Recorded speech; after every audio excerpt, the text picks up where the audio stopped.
नमस्कार देवी और सज्जनों, मेरा नाम है मुकुल देव वृक्षपति। आप देख रहे हैं लाइव टाइम्स टीवी और इस समय पर आप लोगों के बीच हम हाजिर हैं हिमाचल की बात को लेकर। हिमाचल की बात यानी कि मॉर्निंग बुलेटिन, जिसमें हम आप लोगों को बताते हैं हिमाचल प्रदेश में कहाँ क्या क्या हो रहा है, क्या महत्वपूर्ण है और क्या आप लोगों के लिए यहाँ पर सरकार द्वारा घोषणाएं की गई हैं, क्या ऐसी चीजें हैं जो आपके जो आम जीवन है, जो रोजमर्रा का जीवन है, उसके लिए बहुत महत्वपूर्ण है। कोई ऐसी चीज जो आप लोगों को जानकारी होनी चाहिए और हमेशा वो बनी रहनी चाहिए। तो बहुत महत्वपूर्ण स्ट्रीम ये रहती है, तो जितना ज्यादा हो सके इसे शेयर अवश्य करें, लाइक अवश्य करें। लाइक का बटन लगातार दबाते रहें, कमेंट्स के माध्यम से जुड़े रहें और आपकी बातों को उठाते हम रहेंगे और आगे भी इस बारे में बात होती रहेगी। हिमाचल की बात यदि आज करें तो जैसे जैसे लोग जुड़ते जाएंगे उसके साथ ये बात करेंगे। मैं पहले ही आपसे आग्रह करूंगा कि स्ट्रीम को जितना ज्यादा हो सके शेयर करें और अपनी प्रतिक्रियाएं अवश्य दें और उसके साथ साथ में लाइक का बटन लगातार दबाते रहें।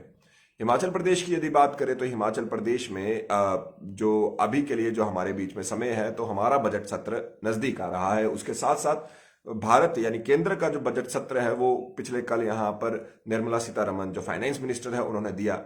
तो हिमाचल को उसमें क्या मिला उसके बारे में थोड़ा विश्लेषण करेंगे और उसी के साथ साथ ये भी विश्लेषण करेंगे कि भाई जो हिमाचल प्रदेश में चल रही चीजें हैं उसमें क्या क्या हो रहा है। हिमाचल प्रदेश की यदि बात करें तो देखिए, हिमाचल प्रदेश को कोई ऐसी चीज तो वहां पर नहीं मिली जहां पर हम लोग ये कह सके कि हिमाचल प्रदेश ने सामने रखी थी और पूरी तरह से वो मिल गई। जैसे कि आयात पर 50 से 100% करने की बात थी, ड्रग्स पार्क था, या फिर कोई ऐसी चीजें जो हम लोगों ने यहाँ पर कही थी, हवाई अड्डा था। कोई वो केंद्र की घोषणाओं में तो वो कहीं पे दिखा नहीं है। लेकिन उसी के साथ साथ ये अवश्य है कि ये सभी चीजें जो है उनको छोड़कर यहाँ पर 50 साल तक कर मुक्त ब्याज हिमाचल प्रदेश को देने की यहाँ पर बात अवश्य सामने आई है। यानी कि जो ब्याज होगा, जो यहाँ पर कर लिया जाएगा, जो यहाँ पर कर्ज लिया जाएगा उस पर जो ब्याज होगा वो नहीं लगेगा। क्षमा चाहेंगे, पहले मैंने शायद गलत बोल दिया। तो जो ये आगे के लिए बहुत ज्यादा महत्वपूर्ण यहाँ पे रह सकता है। गीतांजलि जी, आपको गुड मॉर्निंग है जी। आप सभी लोगों को गुड मॉर्निंग है जो जो यहाँ पर जुड़ रहे हैं। आपके कमेंट्स में देख नहीं पा रहे हूँ, आप कमेंट्स के माध्यम से लगातार यहाँ पर जुड़ते रहे और लाइक का बटन लगातार दबाते रहे और शेयर भी अवश्य करें। तो सबसे पहली बात यही हमारे बीच में रही कि 50 सालों तक यहाँ पर जो कर्ज लिया जाएगा उसमें जो ब्याज है वो यहाँ पर नहीं लगेगा। उसी के साथ रोपवेज के लिए, ट्रांसपोर्ट के लिए, उसके साथ नेचुरल फार्मिंग जो प्राकृतिक खेती है उसके लिए यहाँ पर सरकार द्वारा द्वार खोले गए हैं। और उसी के साथ जल जीवन मिशन में यहाँ पर काफी बजट मिलेगा और एनपीएस के जो कर्मचारी हैं उनको 14% का जो टैक्स बेनिफिट यहाँ पर मिल रहा है वो भी एक तरह से हिमाचल के लिए एक वेलकमिंग स्टेप है। उसी के साथ यहाँ पर जो फिजिकली डिसेबल्ड लोग हैं या दिव्यांग हैं उनके और उनके परिवार वालों को यहाँ पर जो कर में मुक्ति मिल रही है वो भी यहाँ पर एक स्वागत करने योग्य एक स्टेप है। लेकिन बड़ा प्रश्न ये है कि काफी ज्यादा चीजें इसमें मिसिंग भी है। तो उन चीजों की वजह से यहाँ पर मैं मानता हूं कि काफी ज्यादा लोगों में रोष भी होगा। टैक्स स्लैब किसी तरह ना बढ़ाया गया, ना घटाया गया, ना यहाँ पर बात हुई। जो करदाता है उनके ऊपर कोई बात नहीं हुई। तो काफी ज्यादा लोग रोष में भी थे, काफी ज्यादा खुश भी थे। डिजिटल करेंसी को भारत आरबीआई अपनी डिजिटल करेंसी निकालेगा, ये भी बात यहाँ पर सामने आई है। और उसी के साथ साथ ये देखने को मिल रहा है कि जो क्रिप्टो है उस पर भी अब टैक्स लगेगा। 30% तक का टैक्स उस पर कहा गया है कि भाई आप जो उसका मुनाफा है उसका 30% सरकार को देंगे। तो बहुत सी चीजें हमारे बीच में हुई हैं और ऐसी ही आगे भी होते रहेंगी। आप सभी लोग स्ट्रीम जरूर शेयर कीजिए। और अब आज का प्रश्न आप लोगों के बीच में हम यहाँ पर डालते हैं। हिमाचल प्रदेश में कल से हमारे जो बच्चों के स्कूल हैं वो खुल जाएंगे। फिर से मैं बता दूं, हमारे पास शीतकालीन स्कूल होते हैं और उसी के साथ साथ ग्रीष्मकालीन स्कूल भी होते हैं। तो इनमें से हमारे जो शीतकालीन स्कूल है उनका तो पहले ही सत्र जो है वो 15 तारीख से शुरू हो रहा है, तो वो यहाँ पर नहीं खुलेंगे। फिर से आपको ये समझाने की आवश्यकता है। और जो ग्रीष्मकालीन स्कूल है वो 3 फरवरी से हमारे बीच में खुल जाएंगे। 31 तक इनको बंद रखने की बात हुई थी और हाल ही में हुई कैबिनेट मीटिंग में अब ये बच्चों के स्कूल खोल दिए गए हैं। सरकार यहाँ पर स्कूल खोलने में इसलिए भी थोड़ी हिचक रही है क्योंकि बच्चों की जो डेथ रेट है हिमाचल प्रदेश में वो थोड़ा बड़ा है। पिछले कुछ समय में थोड़ा वो डेथ रेट बढ़ा है और उस डेथ रेट के बढ़ने के कारण यहाँ पर बच्चों की जान को जोखिम में नहीं डालना चाहते। केवल यहाँ पर 15 से 18 वर्ष के आयु वर्ग के बच्चे ही वहां पर जाएंगे क्योंकि 9वीं से 12वीं तक के बच्चों को ही वहां पे स्कूलों में बुलाया गया है।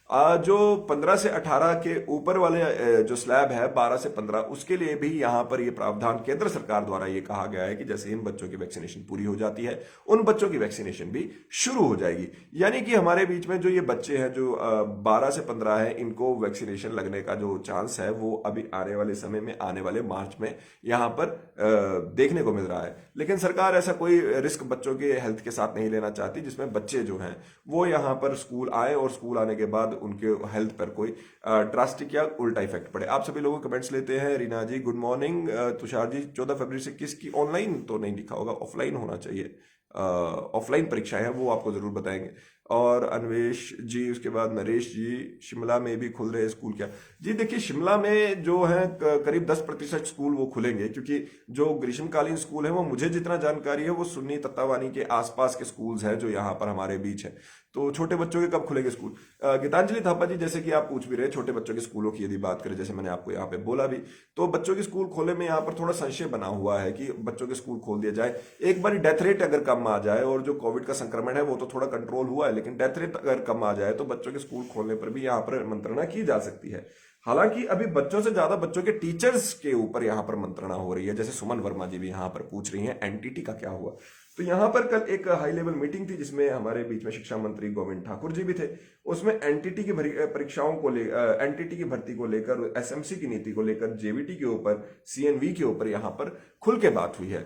और उसपे जो ये खुल के बात हुई है उस पे ही यहाँ पर आप लोगों को ये अगली जानकारी यहाँ पर देंगे। लेकिन उससे पहले आप लोगों को बता दें, हिमाचल प्रदेश में घरेलू सिलेंडर चौथे महीने भी 1002 रुपए पे ही मिलेगा। उसमें कोई बदलाव नहीं हुआ है। इससे काफी ज्यादा लोग शायद खुश होंगे, शायद थोड़े निराश भी होंगे। लेकिन उसी के साथ साथ जो कमर्शियल सिलेंडर है, जो हमारे बीच में व्यवसायिक सिलेंडर रहता है, वो 91 रुपए 50 पैसे कम होकर अब 2080 में यहाँ पर लोगों को मिलेगा। पहले ये जो हुआ है ये 2 महीने के बाद इनके रेट कम हुए हैं हालांकि, और इससे जो खासकर जो हमारे बीच में व्यवसायिक है उन लोगों को इससे फायदा मिलेगा, ऑब्वियस सी बात है। ओके चलिए, इसके बाद सिरमौर में कब खुलेंगे? रजत जी जैसे पूछ रहे हैं जी, आपका विंटर क्लोजिंग होगा तो 15 के बाद खुलेंगे, और अगर समर क्लोजिंग होगा तो उसके बाद ऑब्वियस 3 तारीख से ही खुल जाएंगे। लेकिन हाँ, यहाँ पर विंटर क्लोजिंग के ज्यादा चांसेस हैं कि आपके पास विंटर क्लोजिंग स्कूल हो। अतुल जी हेलो है, गुड मॉर्निंग। श्वेता मेहरा जी, इसके बाद करना मूलक सी क्लास का क्या हुआ? इस पे कोई बात अभी नहीं हुई है। 15 से 18 बच्चों को वैक्सीन कब लगेगी?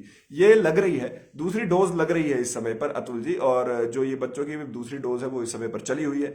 और आप लोग भी अगर किसी को जानते हैं तो उनकी वैक्सीनेशन अवश्य करवाएं। और ये करीब करीब आप ये मान के चलिए 20 तारीख तक शायद ये पूरी भी कर देंगे इसको, क्योंकि बहुत तेजी से हिमाचल प्रदेश वैक्सीनेशन में यूं ही नंबर 1 नहीं बना। आप सभी लोग जो जुड़े हैं लाइक जरूर करते रहे, लगातार लाइक का बटन लगातार यहाँ पर दबाते रहे, कमेंट के माध्यम से लगातार जुड़ते रहे। और उसी के साथ साथ अब यहाँ पर बात करें, जो यहाँ पर कल हाई लेवल मीटिंग हुई थी जिसमें भर्तियों की बात हुई थी। 4000 एनटीटी के पद हमारे बीच में भरे जाने हैं। हालांकि शिक्षा मंत्री ने यह अवश्य कहा है कि फरवरी में ही वो सारा पूरा हो जाए, लेकिन उसी के साथ साथ यहाँ पर फाइनेंस जो हमारा डिपार्टमेंट है, विभाग है, उससे बात करने के बाद इसको पूरे मामले को यहाँ पर कैबिनेट में ले जाने की बात हुई है। तो यानी कि कैबिनेट की क्या टीचर्स को भी लगेगी वैक्सीन? ऑलरेडी उनको लगी होगी। सर कॉलेज ऑफ कर दो। सर मैं कर सकता होता तो मैं जरूर करता। Aman ji justice for HPP, इस पे भी बात करते हैं। और जैसे कि मैं यहाँ पर बता रहा था कि जो 4000 एनटीटी हैं उनको यहाँ पर थोड़ी सी दिक्कत यहाँ पर सामने अभी आई है, क्योंकि जो ये टॉक्स है, फरवरी में भर्ती प्रक्रिया शुरू करने की बात की थी, एसएमसी की भी बात यहाँ पर करते हैं। तो वो फरवरी में जो भर्ती परीक्षा शुरू करने की बात हुई थी उसमें एक समस्या ये आ गई है कि जो यहाँ पर फाइनेंस मिनिस्ट्री से उसके बाद बातचीत करने के बाद उसे कैबिनेट में ले जाने की बात हुई है। तो ऐसा लग रहा है कि कुछ डिले यहाँ पर देखने को हमें मिल सकता है, कि थोड़ा डिले यहाँ पर आ जाए, और उसके बाद यहाँ पर जो ये डिले है ये आने के बाद आगे की यदि बात करें तो ये कैबिनेट में जाएगा और उसके बाद ये भर्तियां होगी। हालांकि गोविंद ठाकुर जी अभी भी कह रहे हैं कि फरवरी में ही भर्तियां शुरू कर दी जाए, लेकिन ऐसा होता फिलहाल के लिए दिख नहीं रहा। एसएमसी की बात करें तो एसएमसी की नीति यहाँ पर बनाने की बात यहाँ पर हुई है, और एक हाई लेवल मीटिंग यहाँ पर होनी है। आपको बता दें कि जो एसएमसी टीचर हैं उनका जो इस समय का कार्यकाल है 31 मार्च तक पूरा होना है, और उस पर एक हाई लेवल मीटिंग जो मुख्य सचिव के साथ यहाँ पर प्रस्तावित है। लेकिन उसमें सबसे बड़ी समस्या ये है कि जो मुख्य सचिव के साथ मीटिंग प्रस्तावित है वो काफी समय से लटकी हुई है। इस वजह से जो शिक्षा विभाग है वो भी आगे कुछ नहीं कर पा रहा। अगर यह हाई लेवल मीटिंग हो जाती तो शिक्षा विभाग भी आगे कुछ ना कुछ कर पाता, लेकिन ऐसा लग रहा है कि वो अभी के लिए ये जो मीटिंग है ये थोड़ा समय अभी और लेगी और ये भी थोड़ा आगे के लिए लंबित होता नजर आ रहा है। हालांकि ये मीटिंग हो जाए तो उसके बाद आगे की बात जो है वो यहाँ पर साफ हो जाएगी। इसी के साथ साथ जेबीटी की यदि बात करें तो जेबीटी में अब विधि विभाग को भी साथ जोड़ने की बात हुई है। हाईकोर्ट के स्टे के बाद जेबीटी और सीएनवी की जो भर्तियां हैं उसको यहाँ पर देख रहे हैं कि किस तरह से इसे बहाल किया जाए, किस तरह से ये सारी चीजें की जाए, लेकिन फिर भी उस पर भी अभी के लिए थोड़ा सा यहाँ पे समय लगेगा। तो करीब करीब आप ये मान के चलिए कि फरवरी महीना शायद इसी चीज के उधेड़ बुन में लग जाएगा कि क्या यहाँ पर होना है, कैसे नहीं होना है, और ये सारी चीजें यहाँ पर हमारे बीच में रहेंगी। उसी के साथ जो ऑफलाइन परीक्षाओं की हमने यहाँ पर बात की है वो सीयू की है, सेंट्रल यूनिवर्सिटी की है, वो 14 फरवरी से 3 मार्च तक यहाँ पर प्रस्तावित है। ये जनवरी में ये परीक्षाएं होनी थी, लेकिन फिलहाल के लिए ये हमारे बीच में अभी रखी गई है। बच्चे कल से स्कूल पहुंचने वाले हैं और कोविड नियमों का यहाँ पर पालन किया जाएगा और उन्हीं कोविड नियमों में यहाँ पर प्रयास यही रहेगा कि जो मॉर्निंग असेंबली नहीं होगी, लंच ब्रेक अलग अलग होगी, बच्चों को सोशल डिस्टेंसिंग के साथ बिठाया जाएगा और जो एक्सरसाइजेज या पीटी के पीरियड होते हैं वो यहाँ पर नहीं होंगे। चलिए जी, प्रश्नों पर आते हैं और आप लोगों के प्रश्नों को भी यहाँ पर लेते हैं कि भाई क्या क्या पूछना चाहते हैं आप लोग। वो सारी चीजें एसएमसी के बारे में हमने बता दिया। यज्ञ दत्त जी, अतुल जी, बिजली फ्री में किस किस को मिलेगी? सबको मिल रही है जी बिजली फ्री। कमर्शियल वाले में नहीं होगा शायद से, लेकिन वैसे सबको मिल रही है। क्या एनुअल फंक्शन हो सकता है स्कूल पर? स्कूल खुल जाएंगे तो डिपेंड करता है जी। फंक्शंस के लिए किसी भी तरह से मनाही नहीं है, यहाँ पर सिर्फ उस पर एक लिमिट लगा दी गई है 100-300 की, कि इंडोर हो रहा है तो 100 लोग होंगे और आउटडोर हो रहा है तो 300 लोग मैक्सिमम हो सकते हैं। उसमें इतना सा लगाया गया। होम गार्ड पे कोई अपडेट नहीं है जी। बिजली फ्री में किस किस को? अंजल कार्टा जी, यही कहा हमने कि सबको मिलेगी। 3 से बिल्कुल होनी तो चाहिए। देखिए जी, क्योंकि सभी शैक्षणिक संस्थान खोलने की बात कर दी गई है तो यहाँ पर 3 तारीख से स्कूलों की बात की गई है, तो आईटीआई भी वहां पर खुलनी चाहिए। हालांकि किसी भी प्रकार से आईटीआई के बारे में इसमें कुछ अलग से नहीं लिखा गया था। वोकेशनल एजुकेशन पर कोई अपडेट नहीं जी, उस पर अभी फिलहाल कुछ नहीं। टीचर कमीशन से भी लगने चाहिए। एसएमसी बिना टेस्ट के टीचर है, ये एसएमसी बिना टेस्ट के। एसएमसी के बहुत से लोग यहाँ पर होंगे, वो आपकी बात से यहाँ पर जो इत्तेफाक है वो नहीं खाएंगे। और हाँ, इसके साथ एनएचएम की भी हम यहाँ पर बात कर देते हैं। एनएचएम के कर्मचारी वैसे भी अपना रोष प्रदर्शन काले बिल्ले लगाकर कर रहे हैं और उन्होंने ये कहा है कि अगर उनके लिए जल्दी ही नीति नहीं आई तो वो जल्दी सरकार का घेराव भी करेंगे और 8 फरवरी से वो अनिश्चितकालीन यहाँ पर जो हड़ताल है उस पर चले जाएंगे। अगर ऐसा होता है तो प्रदेश में उनके हड़ताल में जाने से यहाँ पर जो स्वास्थ्य व्यवस्था है वो चरमरा सकती है और बहुत सी दिक्कत यहाँ पे आ सकती है। वो लोग यहाँ पर जो एनएचएम के कर्मचारी हैं कोविड का टीकाकरण इत्यादि में भी लगातार आगे रहे हैं। एनटीटी पे अपडेट हम दे चुके हैं। हाई लेवल मीटिंग कब हो सकती है जी, इसके बारे में कोई जानकारी नहीं है। हालांकि रोज ही मीटिंग्स होती हैं, लेकिन अब अगली मीटिंग कब रखी गई है, क्योंकि हर जगह के बारे में जब सीएस की बात करते हैं हम, तो हाई लेवल मीटिंग जो सीएस के साथ है, चीफ सेक्रेटरी के साथ है, तो chief secretary is a busy man, उनको सारी चीजें पूरे प्रदेश को देखना पड़ता है, तो अब वो कब होती है वो देखना है। हालांकि कुछ भी होता है तो हम उसकी अपडेट आपको करेंगे। जल्दी होगी sir high level Hamirpur board में। शायद किस चीज की हाई लेवल मीटिंग की बात हो रही है? हमें यहाँ पे high level meeting SMC, NTT, JBT सभी के लिए इकट्ठे ही बता रहे हैं। एनटीटी के लिए केवल ये है कि अब यहाँ पर ये कहा गया है कि फाइनेंस मिनिस्ट्री से जो हिमाचल की फाइनेंस मिनिस्ट्री है उस पर बात करने के बाद कैबिनेट में ये मुद्दे को ले जाया जाएगा। लेकिन गोविंद ठाकुर जी कह रहे हैं कि फरवरी से ही हम भर्तियां शुरू करने का हम यहाँ पर प्रयास करेंगे। वाटर गार्ड के बारे में भी सोच रहे हैं कुछ, 3600 रुपए में क्या करेंगे जी? देखिए, आप लोगों को अपनी आवाज पहले खुद से उठानी पड़ेगी। अगर हम लोग यहाँ पर जो अगर आपका एक प्रतिनिधि मंडल जो है वो जाकर यहाँ पर मुख्यमंत्री, जल शक्ति विभाग, जल शक्ति मंत्री, इन सबसे मिलेगा तो शायद यहाँ पर कुछ बदलाव आएगा और उसी के बाद शायद उम्मीद कर सकते हैं कि यहाँ पर कुछ उसमें किया जाए। रामपुर में बिल्कुल जी केस आए हैं। कितनी बार कमीशन हुआ? अरे आपस में ना लड़िए। गुड मॉर्निंग है, राम लोग जी कह रहे हैं कि justice for SMC teacher. Like, comment and share subscribe. धन्यवाद अतुल जी, आपका बहुत बहुत धन्यवाद। और आप सभी लोगों का बहुत बहुत धन्यवाद जो स्ट्रीम में यहाँ पर हमारे साथ जुड़े। आप सभी लोगों को लाइव टाइम्स टीवी के पेज को जरूर फॉलो कीजिए और उसी के साथ बेल आइकन अवश्य दबाएं। मेरा नाम मुकुल देव वृक्षपति है। मैं आपको फेसबुक, इंस्टाग्राम, ट्विटर पे मिल जाऊंगा वृक्षपति के नाम से। और आपको यदि और भी कोई प्रश्न रहता है तो आप 98828370338 पर आप व्हाट्सएप कर सकते हैं। देखते रहे लाइव टाइम्स टीवी। जय हिंद।